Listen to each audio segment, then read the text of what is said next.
스터디는 무조건 나오셔야 되고요. 써보는 버릇은 반드시 해야 되고, 주 2에서 3회 정도는 이제 기출을 풀어보세요. 기출을 풀어보세요. 그리고 혼자 풀기 힘들다. 그렇다면 12월 6일부터 진행하는 저의 문제 분석 강의를 들으시면 됩니다. 오셔서 쓰시고 첨삭 받으시면 돼요. 자, 이렇게 해서 이것까지 나오게 되면 일주일에 2번 정도 쓰게 되겠죠. 네, 됐습니다. 요 정도 하고, 이론은 지금 암기랑 문제 분석이 절실할 때예요. 지금 다시 실무나 법규를 다시 들어간다 비추고, 지금 요즘 시험 메타에 따르면 이론에서 최소 50점은 나와야 줘야 되니까, 실무가 면가락 됐다는 가정하에 이론에서 50점 이상은 최소 나와줘야 되니까요. 그 왁구 잡으려면 100점을 다 풀고 7, 80% 정도는 내가 아는 만큼 다 쓰고, 나머지 30%는 이제 방어하는 형식으로 가게 되면 50점은 충분히 나오거든요. 그러려면 암기나 문제 분석 연말까지는 필수입니다. 내년부터는 어떻게 해야 되냐 하면, 내년부터 3월까지는 문제를 좀 더 고득점화시키는 방안으로 가야 되고요. 3월 이후에 동차생들 들어오게 되면 4월 이후에 동차생들 들어오게 되면 그때부터는 문제 난이도가 좀 올라가겠죠. 그 사람들이 하려면. 그래서 최소한 지금 3월 말까지는 이론에 대한 웬만한 왁구는 다 짜져 있어야 된다. 이 정도로 마무리 지을 수 있겠네요. 자, 2기 들어가면데 어렵죠. 문제 1기 때보다 훨씬. 저는 되게 좋습니다.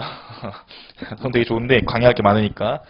본격적으로 이제 문제 틀 잡는 형식으로 이제 들어갈 텐데, 자, 이게 보면 1기에 비해서 굉장히 어려워 보이지만 사실 여러분이 알고 있는 거 변형한 것 뿐이고, 2기는 기출문제 중심으로 진행을 하겠습니다.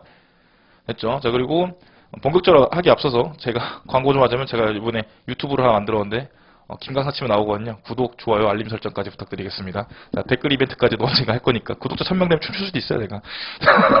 1000명 이벤트 해가지고. 자, 1번부터 볼게요. 문제 1번. 26회 1번이거든요. A법인은 토지 200회배 및 위 지상에 건축된 연면적 100회배 1층 업무용 건물, 집합 건물이 아님 소유하고 있다. 건물은 101호 및 102호로 구획되고 있으며, 101호는 A법인이 사무실로 사용하고 있고, 이 102호는 B에게 임대하고 있다. 다음으로 답하시오. 자, 그렇다면 지금 현재 상황은 어떤 상황? 이렇게 돼 있는 상황에서 A법인은 토지 200회배 및 200회배고요. 지상에 건축된 연면적 100회배 1층 업무용 건물. 100회배인데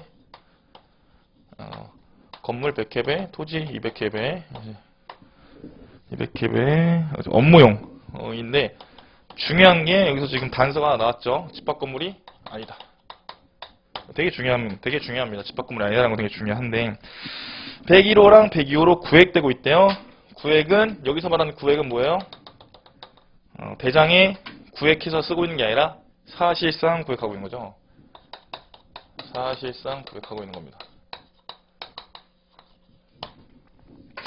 사실상 구획. 자, 구획이 사실상이 아니라 법적으로 됐다면 집합 건물이겠지. 그 다음에 101호는 A법인이 사무실로 운영하고 있고요. 101호 A 사무실로 이용하고 있고, 102호는 B에게 임대하고 있다. 임대. 이 상황인데, 물음 1번부터 볼게요. 자, 그러면 목차를 잡아보면, 일단 시작하기 전에 이 글자가 뭔지를 읽기 전에 무조건 바로 해야 되는 게, 문제 옆에다가 로마자 1번 쓰는 거예요. 그 다음에 문제 읽기 전에 바로 해야 될 게 로마자 2번, 물음 1번 쓰는 거고요. 네. 배점 당연히 적어야겠고, 그 다음에 할 게 이제 물음 2번 10점 바로 적어주고요. 지금 다 적고 있죠. 그 다음에 할 게 물음 3번에 10점 써주고, 물음 4 10점 써주고, 별 때리는 겁니다. 자, 이렇게 하고, 자, 우리 지금 40점이죠. 문 1 40점이죠. 목차 몇 개? 목차 몇 개? 4, 4, 16. 16 뿔마 한두 개. 오케이, 요 정도 하면 양이 딱 차겠다. 요 느낌으로 바로 가야 됩니다. 이거는 어떤 문제 푸셨는지 반드시 하셔야 돼요. 본인이 갖고 있는 루트예요. 자, 문을 1번 볼게요. 이 상황에서 A법인이 소유한 위 부동산, 토지 및 건물을 감정평가할 경우, 죄송합니다. 15점이네요. 네. 감정평가할 경우 감정평가 규칙에 따라 원칙적인 감정평가 방법 및 근거, 해당 방법의 적정성을 논하시오. 자, 여러분. 이게, 자, 위 부동산을 감정평가한대요. 그렇다면, 1번. 바로 나와야 되는 게 원칙적인 감정평가 방법의 근거를 물어봤기 때문에 1번으로 잡아야 되는 건 원칙적인 감정평가 방법 및 근거를 써주면 되겠죠. 그 다음에 두 번째가 해당 방법의 적정성입니다. 해당 방법의 적정성.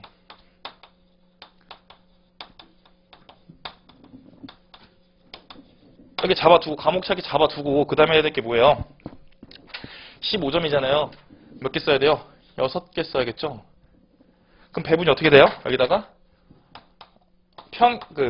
병렬적인 구조로 간다면 여기 3개, 여기 3개가 들어가면 되겠네요.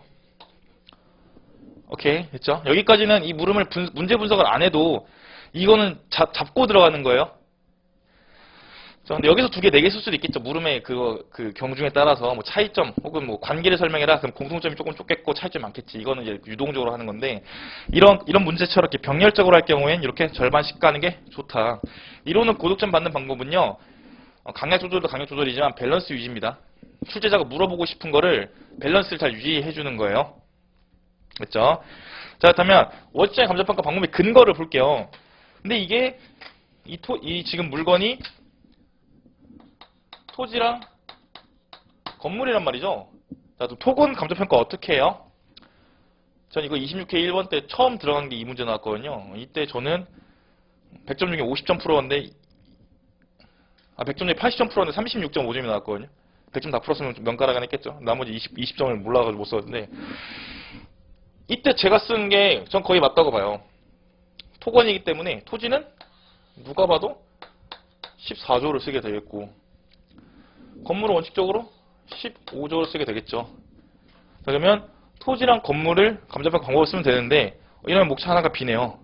출제자가 어떤 의도였을까요? 바로 감칙 7조가 메인 논점이 되는 겁니다. 왜냐? 해당 방법의 적정성을 논하래요. 자, 이거를 조금 더 자세하게 보면요. 원칙적인 감정평가 방법을 쓰는데 이게 적정하냐를 물어보는 게 말이 되나요? 다시 물음에서 물어본 게 원칙적인 감정평가 방법의 근거를 말하고 그 다음에 해당 방법의 적정성을 논하래요. 감히 수험생한테 감칙 14조, 15조, 7조의 적정성을 논하래.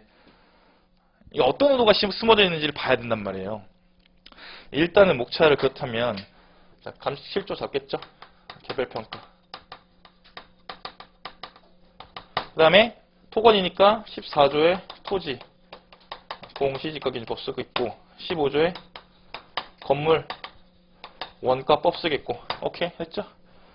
오케이 이렇게 있어요. 자, 그렇다면 이것이 과연 적정하냐를 왜 물어봤을까를 보게 되면 자, 이쪽으로 보게 되면요. 숨겨진 논점이 뭘까요? 토지 건물인데 자, 토지 플러스 건물이 현재 사실상 구획되고 있죠. 그리고 임대도 주고 있고 여러 가지 이 물건을 갖다 활용을 하고 있단 말이에요. 질문. 시장에서는요. 이 물건을 사고 팔 때 과연 토지 건물로 사고 팔까요? 이거 말고 주택으로 해볼게요. 자, 여러분 우리가 집 사고 팔 때 토지 얼마 건물 얼마 이렇게 사고 파나요? 아니란 말이죠. 그냥 주택으로 봐요. 즉 토건으로 돼 있지만 시장에서는 감정평가는 건물과 토지로 나눠서 가지만 시장에서는 일체로 본다는 거죠.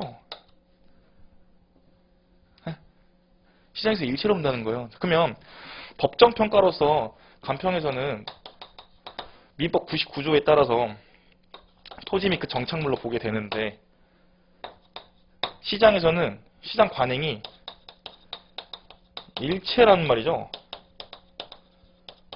과연 이게 맞냐는 거예요. 논점은 이겁니다. 자, 평가할 때는 개별평가 원칙에 따라서 토지랑 건물을 구분해서 개별로 평가하는데 구분해서 개별로 평가하는데 시장에서는 일체로 본다는 거예요. 그러면 법도 법인데 시장에서 시장 참가자가 우리 모두가 이걸 주택이라 치면